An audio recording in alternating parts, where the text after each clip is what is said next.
Swali letu la 8 katika mlolongo wa maswali ya mwezi mtukufu wa Ramadhan kwenye kipindi chetu cha swali la leo, ikiwa leo ni sawa na mwezi 8 mwaka 1447 Ramadhan. Swali linasema kwamba ni nani ambaye anapasa kufunga? Yani ni nani ambaye ni lazima kufunga? Kufunga ni lazima kwa nani? Kufunga ni lazima kwa watu wafuatao. Namba 1, ni lazima kufunga ala kulli mukallaf, kwa kila mtu mwenye kukalifiwa ni sheria. Na makusudiwa ya mwenye kukalifiwa ni sheria ni mtu aliyebalehe na ana akili timamu. Ni mtu aliyebalehe na ana akili timamu. Hii ni sharti ya kwanza ya kufunga. Sharti ya pili ya kufunga ni al-Islam, ni Uislamu. Mfungaji mwenye kufunga lazima awe Muislamu. Sharti ya tatu ni an-niyya, ni kunuia. Innamal a'malu binniyat, ibada yoyote lazima iwepo nia.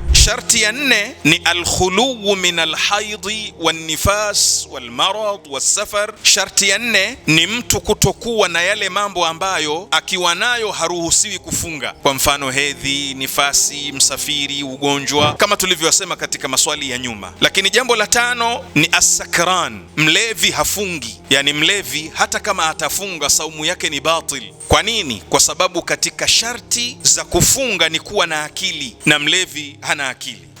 Mlevi hana akili, hana taklif. Lakini vile vile mtu wa 6 ni al-mughma alai, mwenye kuzimia. Aliyezimia vile vile hana akili, na tumesema sharti ya kwanza ni al-mukallaf, na al-mukallafu ni nani? Ni al-balighul aqil. Lakini 7 ni mwenda wazimu. Kwa hiyo funga ni sharti kwa hayo mambo ambayo nimeyataja. Yakikosekana au baadhi yakipatikana, basi saumu inakuwa haipo, na mengine yakipatikana saumu inakuwa ipo. Walhamdulillahi rabbil alamin.